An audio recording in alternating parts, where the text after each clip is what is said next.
Today's show is brought to you by the City of Portland, Oregon, the city that works. The City of Portland is hiring today and posts new jobs every Monday. Sign up for free job alerts at portlandoregon.gov.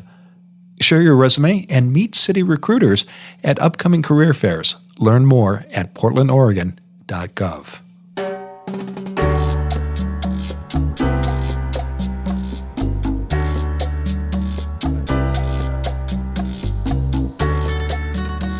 This is Find Your Dream Job, the podcast that helps you get hired, have the career you want, and make a difference in life. I'm your host, Mac Pritchard. I'm also the founder of Mac's List. It's a job board in the Pacific Northwest that helps professionals find fulfilling careers. I believe that lifelong learning is the key to a successful career. And to get a better job, you need to learn the job hunting skills that will help you find the role of your dreams. That's why we're here today. Every week on Find Your Dream Job, I interview a different career expert. We discuss the tools and tactics you need to find the work you want. This week, I'm talking to Stacey Lane about how to network online with strangers. Are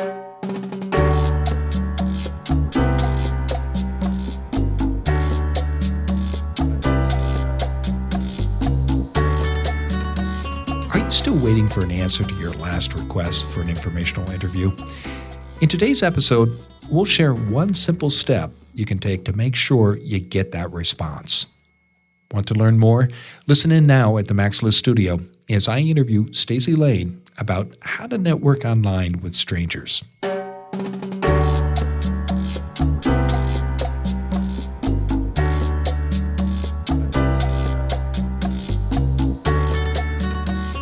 Stacey Lane is a nationally recognized career coach. She helps people with everything from networking to personal branding.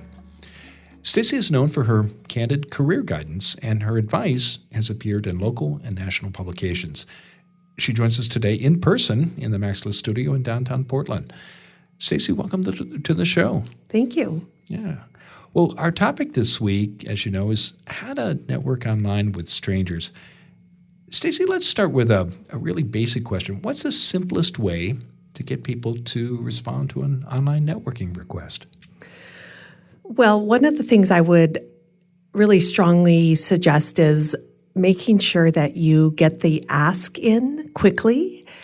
Don't provide too much of your life story. Don't provide too much context, although you do want some context so people understand what angle you're coming from or how they might be able to help, but get to the point quickly. People have limited time. And people struggle with this, don't they? Being clear about what they want. Why is that hard to get down into an email message or maybe a text? Because it sounds simple, but it's hard, isn't it? It is really hard. I think because people want to give a lot of history. They want to give the whole story. I think maybe they think it's going to lessen the chance that they'll be rejected or they'll be able to be better understood. And instead, I think it just overwhelms the person who's receiving the message because they don't have a lot of time to go through it, to understand it, to connect the dots, and they just want a quick and easy read, understand, make it simple, and then make it simple for the person to say yes is the other piece. Okay, so know what you wanted, lead with that, and make it easy for others to say yes. Let's step back even further, Stacey. Why is it important to reach out to people we don't know to talk about a job search or our career in general? Well, oftentimes we find ourselves we don't have the right network, or we don't have the right people in our network, or maybe we're relocating to a new city, or we're trying to make a career change to a different industry or a different area. And we just find that we simply lack the right resources, or we feel like maybe we've tapped out the resources that we have. That's the most common reason I think that people should look to increase their network through strangers. And we're talking, just to clarify, about online networking. Can you break that down for our listeners, what you mean when you say that, online networking? So I think with LinkedIn, with groups, et cetera, there's a new opportunity now not to just network in person. And Also, networking in person is really time intensive, and you're really limited to geography. So there are oftentimes people that might be able to be a good resource to you in your professional network, but they don't live close to you, or they're not in the same city, or they are not in the same time zone, or whatever it may be. But they would be a good connection. And so we're talking about LinkedIn groups, LinkedIn groups, anything, or just finding somebody that has some expertise or some important information that could help you, but just finding them and being able to reach out to them and make a connection. And once you find these people, you identify somebody who might have the answer to a question you have about your search or your career. What does this kind of networking look like? Is it a long series of emails going back and forth? Is it a Skype call that you schedule? What do you see your clients do? So I think another thing about online networking, I think that is a little bit easier than in-person interview or in-person networking, is it gives you the chance to set the stage. It gives you a chance to prepare the person and to give them an ask, but then to be able to follow up with them and say, could we take this conversation offline? Could we have a Skype call? Could we have a phone call? Could I ask you some questions via email? I think there's a lot of possibilities to open up the conversation, but the first step is to reach out to them via email so that you can set a little bit of the tone, give them a little bit of prep. I use this as example all the time. I mean, none of us answer our phones anymore, especially if it's a number that we don't recognize. So when you send an email, chances are somebody's going to read your email when they wouldn't maybe answer you the first phone call. But you can say, I'm going to try calling you. You'll see my number pop up on your screen. I'm not a weirdo. However, you can use some humor, whatever. But you can prep them a little bit before you reach out to them in another way. I love your point about the phone calls because I ignore a lot of calls too, and the robocalls in particular. But every now and then I'll see a name on the caller ID and I'll pick it up and people are surprised, aren't they? We really are. Yeah. And often I find that to actually get somebody on the phone, you really have to schedule that in advance now, don't you? I think it's just the way of work, but also it gives you won't catch them by surprise. If you say, can we have a conversation? Here's a little bit about me. Here's why I'm reaching out to you. This is what I'm hoping that you'll be able to share with me. And then when you schedule the call, they're prepped. They know what it's all about. You mentioned LinkedIn. Let's talk about some of the other social networks for online networking. Do you find in your work with your clients that when they comment on someone's tweet or maybe a LinkedIn post or even a Facebook page in their profession, that can lead to creating relationships that can be helpful in a job search? Absolutely. It's another form of connection. It doesn't have to be more formal than making a comment, but it can often lead to a dialogue or reaching out to someone that maybe you admire professionally and saying, I saw something, I saw an article, I saw this blog post that you wrote, this really hit home with me, and it can be the start of a conversation. There's a lot of opportunity here, but there are only so many hours in the day, aren't there, Stacey? Absolutely. Yeah. How do you recommend people make the most of the opportunities for online networking? Because clearly you can't comment on every Facebook post or retweet every message that goes through your feed.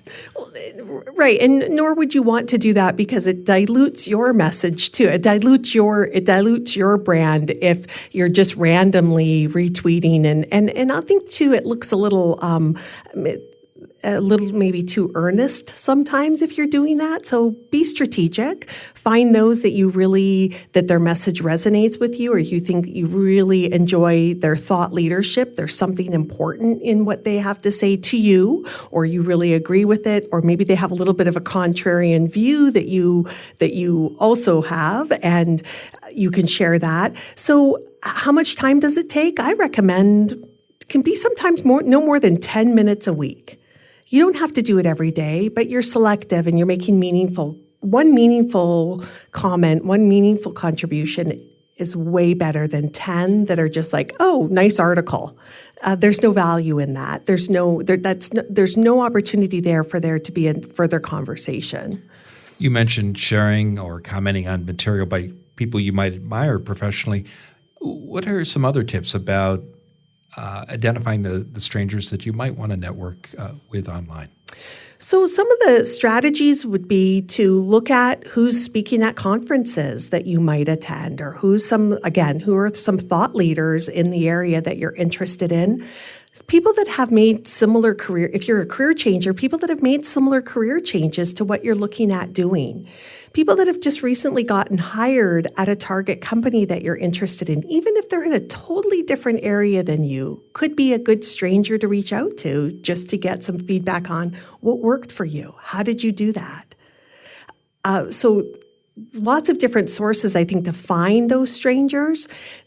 Sometimes it's just using LinkedIn to do a search on a particular either keyword for somebody's professional area, company, somebody who has a similar background to you. I was talking to somebody earlier today who has a very specific educational background and has made a switch into a different field.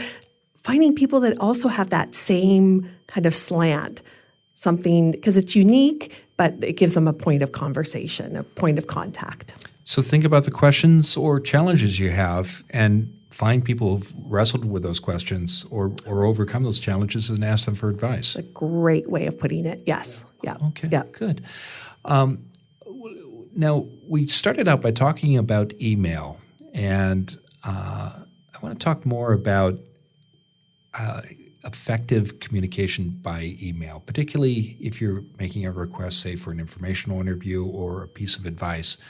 What are your tips here, Stacey, about how to ensure that you do get an answer to an email? What do you see the people you work with do well and in order to get those responses? So I think there's some basics. Keep it brief, keep it to the point, let the person know why you're reaching out to them, make some sort of personal connection. Again, it can be about their background, it can be about something that they've said, but there needs to be some sort of personal connection so they understand the context in which you're reaching out to them. The context in which you're reaching out to them. Like, there's got to be some sort of point of connection. You can't ever guarantee, there's no guarantee that anybody will respond to your message. So that brings me to the next thing, which is be persistent. A lot of times people struggle with this, don't they? They don't want to be a bother. Right. We don't want to be about, oh, they're busy. I can't reach out to them, or I shouldn't send an email. They probably get 50 emails like this a day.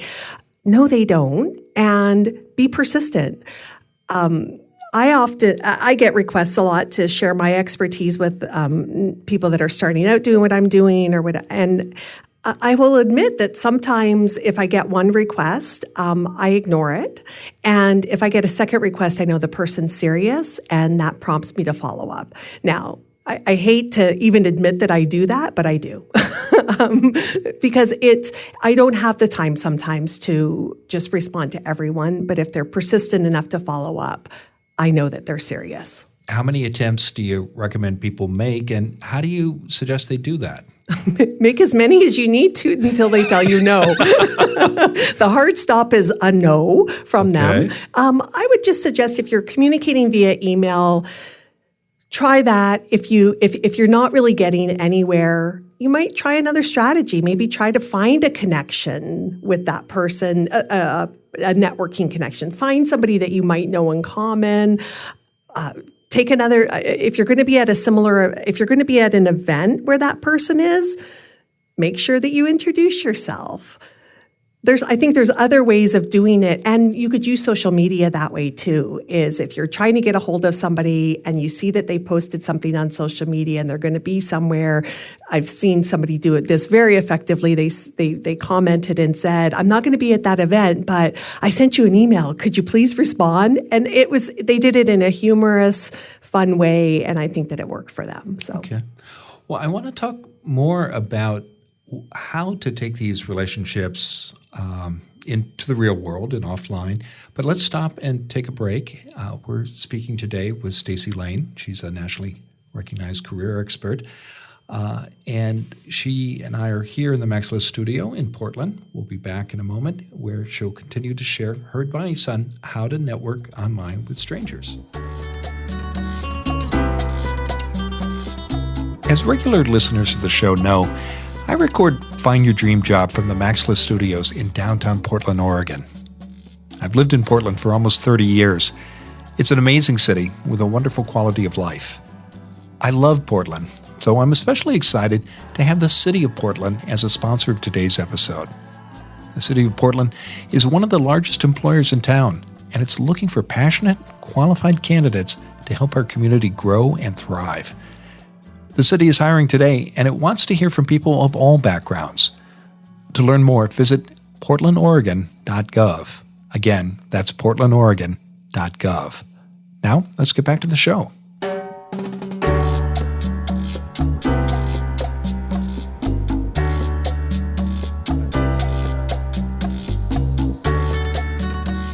We're back in the Maxlist studio, and I'm talking with Stacey Lane. She's a nationally recognized career expert. She helps people with everything from networking to personal branding. And she joins us today in person in our studios here in Portland, Oregon. Stacey, before our break, we were talking about how to network online with strangers, and we were talking about things you might do online. Anything else you'd like to add, tips about how to do that? We spoke about social media and the importance of being clear in email requests, looking for multiple channels. Any mistakes you see people make that you encourage listeners to avoid? Lots of mistakes. Mistakes such as trying to do this entirely via email. So wanting to ask somebody, an expert who's busy or somebody professionally that you admire their career or you think that they have some insider information, and trying to do it all via email, asking them the questions via email. They're usually pretty busy. So I suggest trying to take it offline as soon as you can. I think it's also harder to establish a relationship via email. So if you can get them on the phone, if there's some other way that you can be communicating with them, also it allows you to be more interactive and it feels more like a conversation. And having a conversation with somebody makes you all of a sudden a little bit more of a credible person to them. What steps do you see people take in order to get those appointments? Because I can imagine listeners thinking, well, I could ask for a meeting, but that person is likely to say no, or I'm not sure exactly what to ask for, what a successful conversation might be like. How do you recommend people both organize the agenda for a conversation like that and make a request that's going to get a yes? Well, have questions that you know you want to ask. I recommend only asking for 10 to 20 minutes of someone's time. Even a half an hour can sometimes seem a little imposing to the person. So 10 to 15 minutes, even 20 minutes, I think most of us have that to spare. And being very specific when you get the person on the phone, what it is that you're looking for. So not spending a lot of time chit-chatting, maybe not even trying to do that via email, but being very direct and to the point can be helpful. I do hear from people who get a lot of requests, and they're always surprised by the folks who start out by asking for an hour. It's very common. That's very common. Or assuming that person can meet with them in person or has the time to have coffee with them. Make it easy for them. Make it easy for them to say yes. Yeah. And we can all say yes to maybe 10 minutes or 15 minutes, I think. So lay out options. If you hope to get an in-person meeting, maybe offer both a phone call or signal that you're available for a meeting as well? Yeah, if it's somebody that maybe is in the same city that you are in, and maybe it's somebody that I consider to be, I would call this person kind of a warm connection. Maybe it's somebody, it's still a stranger to you, but it's maybe somebody that you have a connection, that you share a connection with, is make it easy for them. You might say, I know you work in this building. Can I meet you in the coffee shop in the basement on your way to work and buy you a cup of coffee and take 15 minutes of your time. That proactive to show that you've done some research, that you're trying to make it easy as possible for them, that you're really genuinely interested in them, and you make it about them, I think that increases the likelihood greatly that they'll say yes. You mentioned getting an introduction to someone you'd like to have a conversation with. What's the best way of doing that, Stacey? Are you a fan of what's called the blind introduction or the double opt-in? And I can explain this for the benefit of listeners. You're laughing, so I know you know the difference. But the blind introduction is where you want, say I want you to meet my colleague Jessica Black, and I would send you both an email, and I'd say, Stacey, you need to talk with Jessica, or Jessica, you need to talk with Stacey, rather. I think you two will have a lot in common, and I'll let you two take it from here. What's the problem with doing it that way? So many problems. One of the big ones, I think, is that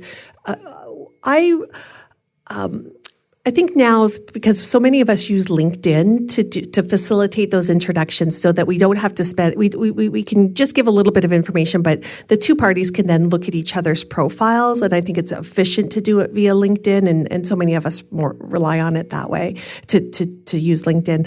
But I would say the problem with doing it that way is now, Mac, I've put the responsibility on you to facilitate the introduction, and that's just adding one more to do on your list. You may really want to do it for me. But what I suggest to clients when they say, well, I know this person and I'm going to ask them to make an introduction, I say, ask them if you can use their name. But I would facilitate the introduction directly from myself to Jessica. And I would say, Mac and I were talking. He suggested that you might be a good contact for me. Can we chat? Takes it out of, I'm not making now you responsible for making that connection for me, but I'm going to do it with Jessica. And I think it actually builds goodwill with your connection, because you're not then asking them to make that introduction on your behalf. Okay, good. Well, you mentioned LinkedIn. Let's talk about some LinkedIn etiquette, because that's an important part of networking online with strangers. How do you recommend when do you recommend, Stacey, inviting someone to connect on LinkedIn, someone you don't know? Well, a standard best practice is please, please, please make a personal introduction, make a personal connection request. Don't just, there's some little, I would say, hiccups in LinkedIn that if you do a search and you get a list of people and you press connect, it automatically connects you and you don't have the option of adding an introduction. So, just be savvy to always making sure that you can introduce yourself or add a few words to why you want to connect with somebody beyond the standard, I'd like to add you to my LinkedIn network, which tells me nothing. So that's a big mistake that I see people make. And another suggestion I have is, if you are a premium member of LinkedIn, is to actually send somebody an InMail, which is LinkedIn's premium email service. So I can send anybody and you don't need to be a premium member in order to receive an InMail, but you do need to send one. But I would send you an InMail and I would explain to you, Jessica suggested that we connect. This is what I'm looking for, or this is what I hope you might be able to help me with. And then I would send you a connection request with the idea that hopefully you would get the InMail, you would see the context, because the connection request only allows you, I think it's 120 characters to be able to explain why you're asking to make a connection. The idea that you would read my InMail and then it would increase the likelihood that if you didn't know me, you would add me to your network. So that's a suggestion I often make. And I know that many job seekers are on a budget, and premium can add up. But I just want to underscore the point you're making, that you can when you do send an invitation, even if you're a non-premium member, you have the opportunity to include a short note. Absolutely. Now, here's the other trick. Check their contact information in LinkedIn, the contact tab up at the top, and see if they've got a personal email address there. And go outside of LinkedIn and say, I found you on LinkedIn. but I would like to see if you would be willing to. So you can set it up a lot more because now you're just using your own email and you're not relying on the LinkedIn. Yeah. And what are the benefits of including that, even a brief explanation of why you want to connect with someone on LinkedIn? How does that help someone with their online networking and their job search and their career? You're far more likely to get somebody to connect with you, to say yes to your connection request, if they understand why you're wanting to connect with them. So not just I'm trying to expand my network, but if you're saying I'm trying to navigate a change into this area, or I'm going to be relocating, you look like somebody who recently did the same thing. Can I reach out to you? I'd like to be connected with you. That's the beauty of it. It becomes more of a connection request that feels more personal. Right. And it leads to a conversation. Right. It's not about collecting a large number of followers or connections on LinkedIn. Yeah, I'm always suspicious when people want to connect with me on LinkedIn. It's like, I mean, honestly, the first thought I have sometimes is, ooh, what do they want? So even if it's something that maybe they, I might not. The reason why you're asking to be connected to somebody is something that I might not really resonate with me. I'm probably going to say yes just because you've taken the time to explain it to me. And we're generous. People, I think, by and large, are so generous. I agree. Well, Stacey, tell us what's next for you. Well, I'd like to offer some templates that I have for connecting with strangers online, if anybody would find those helpful, as well as some resume and cover letter templates. If the question I get so often is I don't even know how to start. So these are some starts. There's some ideas for how you might position these introductions to strangers online, and to help build your confidence that you probably know how to do it. You just haven't done it. It might be a little scary the first couple times you do it, but hopefully seeing how others have done it and seeing templates that actually work will give you the confidence to do it yourself, and because it's such a marvelous technique for building your network. Well, it's very generous of you, and I know many listeners will find that very helpful. And they can learn more about you and your practice, all of our listeners, by going to staceylane.net. And we'll include links to the resources you mentioned, as well as your website in the show notes and the article on the Max List website about the interview. Well, Stacey, thanks for being here. I just want to close by asking, what's the one thing you want our listeners to remember when it comes to networking online with strangers? We talk about it. You know that it's probably a good strategy, but you might be thinking, but everybody else is doing it, and I can assure you that they aren't. So it is a great way that you can stand out to make important career connections or to really jumpstart your career search by reaching out to strangers. I really appreciate that, because so many of our readers at Max List ask me, what can I do to stand out? And I think you're absolutely right here. So Thank you, Stacey. Thank you.